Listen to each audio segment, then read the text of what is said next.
global stage. Fake news on the radio wave. All the hoax, the whole world is doing my thing. Don't want the fame, just trying to make change. They took out my page. But an infinite game, infinite plane, playing no games. Infinite game, we ain't playing no games. Infinite plane, I'm on an infinite plane. Infinite plane, the world that I live in is strange. Cause I'm on an infinite plane. I'm doing different things, yeah, I'm on an infinite plane. I'm on an infinite plane. I'm on an infinite plane. Stay with the infinite gang. Supposed to pull the strings, but they can't cover the game. I'm on the infinite plane. Infinite gang, that's me, I'm out. Okay, we are live, firing on all cylinders. It is 11/10/2024. This is the IPS Evening Deprogram. So we're live on all the radio channels, paranormal.radio, Radio King, Radio Net, TuneIn, and all of the video platforms. And I'll open up phones. And if anyone wants to contact me via Discord, just let me know and I'll open up Discord. And we will take calls on any subject. I just sent out live stream notifications, so expect people to pile in. I think we're getting close to 300. And I noticed if we're live longer than 2 hours, the numbers pick up dramatically. But yeah, 300, including the audio, and it should continue to go up as long as we continue to really just maintain the same standards of evidence when it comes to media deconstruction. And we're just being honest with ourselves and with the evidence. I mean, for example, I was showing this video yesterday where this astronaut's head was disappearing into the ceiling of the space station. And we were calling it a blooper, making fun of it as we do, because the thing is a movie, and we laugh at their goofy special effects. However, despite the fact that this is fake and a movie and he's not really in space, there is an explanation for his head disappearing into the ceiling. It has to do with these 360 cameras and the way it works at the edges. So they have an excuse here. Although, having examined the matter closer, we've came to the conclusion here that you're looking down the hallway of a plane doing a parabolic flight. So in this instance, this is a parabolic flight when generally the astronauts are not dangling from bungee cords, but rather they're on a seesaw, like the movie Inception, which I believe is a perfect example of what we're looking at here. It's like this rotating stage. They use a seesaw, and it creates this zero-G effect with no need for CGI. And that would be a Christopher Nolan movie. So my contention here is that instead of the usual static positioning where they're just sort of in place talking to the camera, it's a more dynamic shot where he's playing soccer. But again, it's likely a parabolic flight. I need to see the whole thing in context, but there is a case to be made here that this is a legitimate camera feature, I guess, kind of a bug and not a glitch. But it in no way adds any credibility to the version of the ISS or the contention that it's real. I mean, it's always been fake. This is just another special effect. I mean, we have other examples. We have microphones going through hands, through necks, necklaces going through necks. We have coffee going through the container. We have so many examples of errors and glitches. So anyway, this is just, again, a glitch. Still just says something about how low their standards are. And then here's a picture of some astronaut's hair. We were talking about Tom Cruise's hair yesterday. And when he goes to the space station, what's he going to do with it? Is he going to hairspray it out? Or is he going to go up with a buzz cut? Because if his hair doesn't stick straight up like these astronauts do, it's going to be inconsistent. So we should take bets. Is he going to cut his hair for the movie? Okay, we are joined here by McDirtyWork, Quays, Lucid Streams, Deprogram Truther, Armin Ree, King Ravana, Esteban, Roxy W from DLive, JG5, joining us again. Howard Boyd. Reverse History, yes, Sunday night. This should be every night, really. And ideally, it would be every morning as well.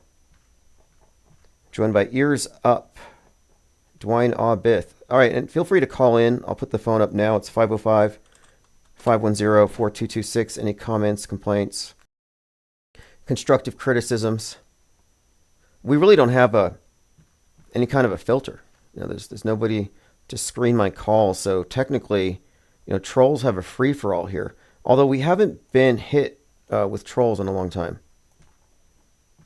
So let's go through the main topics. And as I've been doing recently, I just started this new practice of posting the main points of the day, the points of interest, on the Insider blog. And even though it's in limbo, it's coming out. The tabloid is going to get started. It's just been slow. But I have secured means to put it into print. And it will happen this month. It's not going to be much longer. And then once it gets rolling, it'll be month after month.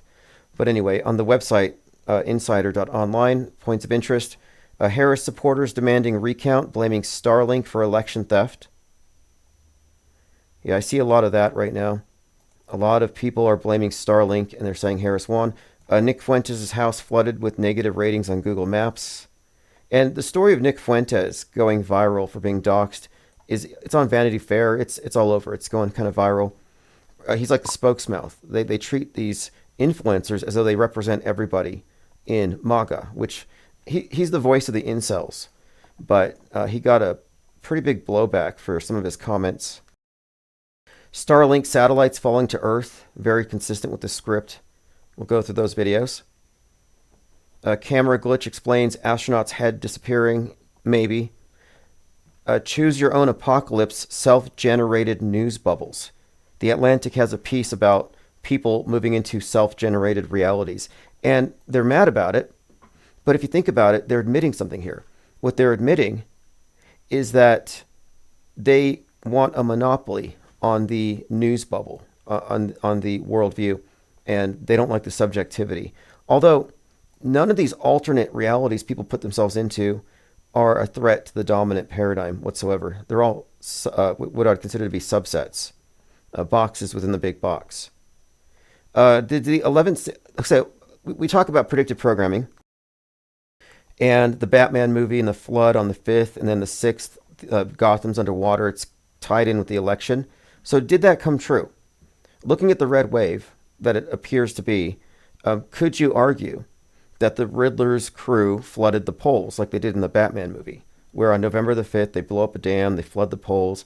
That movie came out in 2022, and the GOP midterm slogan was flood the polls. So we were looking at 11.5, also Guy Fawkes, Ellen Moore, just Guy Fawkes, again, anonymous. So you're like anonymous, Guy Fawkes, QAnon, connected to this Batman movie, the scripting, saying there's going to be some kind of a flood on the 5th, and Gotham will be underwater on the 6th. Did that happen? Like, could you make that argument? Just based on the election results, like, not a literal flood, but... Till says, I found Trump in the gold suit. Okay, good. I'll take a look at that. And yeah, Trump was in a gold suit in the Netherworld, in the Beetlejuice, where he's dead. So Trump was dead in the Beetlejuice movie. Customize and save with... Apologize for that. Oh, this is a 2004 skit. Okay. Watch Donald Trump's 2004 SNL skit that's been missing from their DVD. So I'm not familiar with this, but I'm going to go ahead and put this on the screen so we can... Doodle do, folks. I'm Donald Trump. It's Donald Trump's long-lost Saturday Night Live sketch from 11 years ago. Trump, you know our wings will make you happy. Trumpy! Trump dances with SNL cast members dressed as chickens in this commercial for Donald Trump's House of Wings. That's pretty good. I think I've seen this before, but the gold suit, this is consistent with the gold suit where he's got the American flag lapel pin, which even further cements the connection. Good find there. And something else, just think about, if you look at his IMDb, he has been in our faces this entire time, our entire lives. This is a historic personage. It's an actor portraying a character on the world stage that we've been conditioned to accept, to confront, and he's going to be a major change agent. But this is not like a rogue person acting on his own accord. This is an act. The whole Trump thing is an act, like it or not, and a lot of people don't want to accept this. But the the way they saturate our collective psyche with this character. I mean, right now he's in his Biff Tannen phase, Back to the Future. And you cannot posit that somebody who's the subject of so much predictive programming, who's intertwined with so many major psyops, 9/11, Corona, you can't say that this person is just a random non-world stage character doing his thing. No, he's part of the program.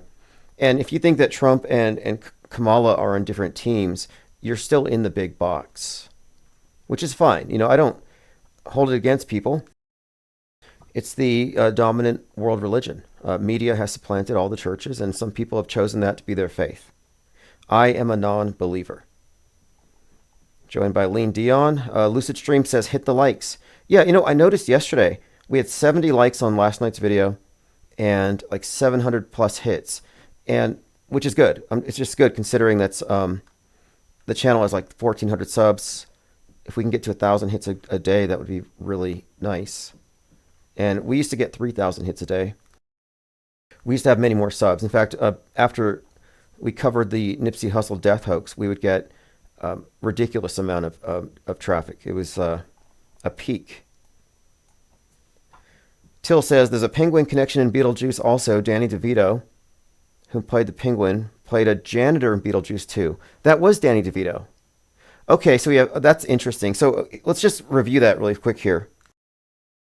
We talk about the Joker-Batman overlaps with the entire Trump assassination dramas. So in Beetlejuice, you have both Michael Keaton, which is a Batman connection, and then Donald Trump is dead in the movie. Beetlejuice himself has the green hair. He's the Joker archetype, so this Joker aspect, and the Joker's been consistently associated with the shooter, or the shooters. In fact, Thomas Crooks was more associated with the Riddler, but it's the same type of thing. But it is notable that you have Michael Keaton as a Batman connection and Danny DeVito. No coincidences. We'll have to look closer at this. But Beetlejuice 2 correlated with Joker 2, correlated with the second shooter, who had Joker connections all throughout. Leonard DeYuda says, the Dump and Kamami both work for BlackRock. We talk about this BlackRock, and the BlackRock symbolism was huge in 2020. And I was looking at Black Rock City, Nevada, where the Burning Man festivals are. And I was like thinking there's got to be some great significance to it, because you have 2 Black Mondays 33 years apart. You have 33 consecutive Burning Mans. You have the Black Rock connection. And so I'm looking at the significance of this and how it correlates with the monolith, the black monolith, and this black cube stuff. And I remember thinking about this thing. This is an old Mercator map. But the Mercator map had at the North Pole a black rock. And it's in Wikipedia, so it's true. But they'll say it was just, I don't know how they explain this away, to be honest. So the Mercator, Gerardus Mercator, not only put this black rock in the middle of the North Pole, but he had correspondences with it with John Dee about this thing. And that is another kind of rabbit trail in itself. But John Dee and Mercator were in correspondence. They were BFFs. And here's what Mercator wrote to John Dee. Now, John Dee, just to put him in context, you could call him the godfather of Western occultism. All of the stuff that Aleister Crowley and others are famous for actually derives from John Dee.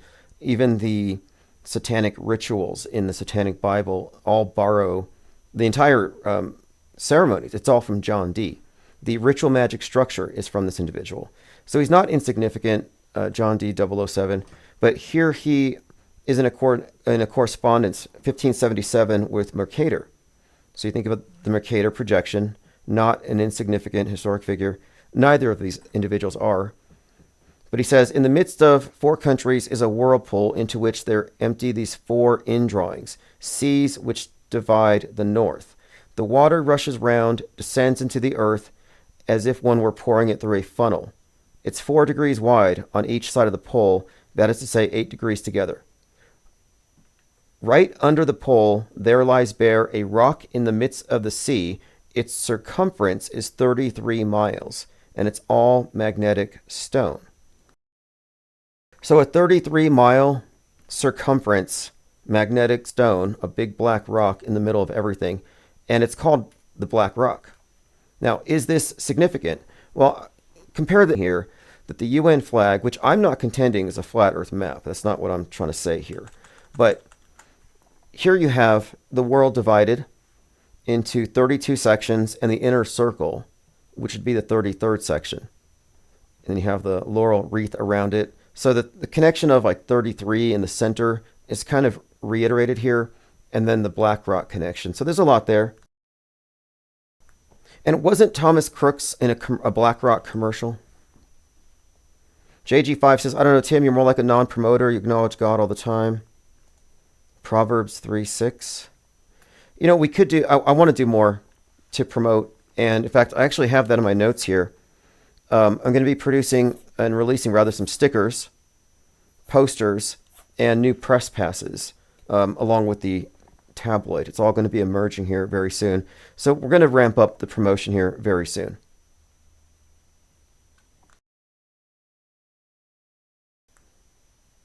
Okay, Lucid Stream says, reminds me of the meditation stone in the meditation room at the UN headquarters. 6 meters by 6 meters by 6 meters. Okay, so I remember seeing the meditation stone at the UN headquarters. I didn't know its dimensions. The stone in the middle of the room reminds us of the firm and permanent in a world of movement and change. Secret meditation room. It's a 6-ton rock. 6-ton iron ore. Fascinating. And let's remember too that right there at ground zero, overlooking the Twin Towers on 9/11, was the black monolith Hilton Hotel, designed to look like Kubrick's Black Monolith. Not a coincidence. And we've often looked at the Hilton logo. If you haven't seen it, the Hilton logo looks like the Twin Towers and the flight path of incoming planes, all built into it. Again, no coincidences. Okay, so there is a secret meditation room at the... And I think I know what the meaning of it is. It's a symbol of the material realm and their domination. And I think it's clearly articulated on the Devil Tarot card, where you have the devil squatting on top of a black rock. Actually, if you look at it, it looks like a TV set or an iPhone.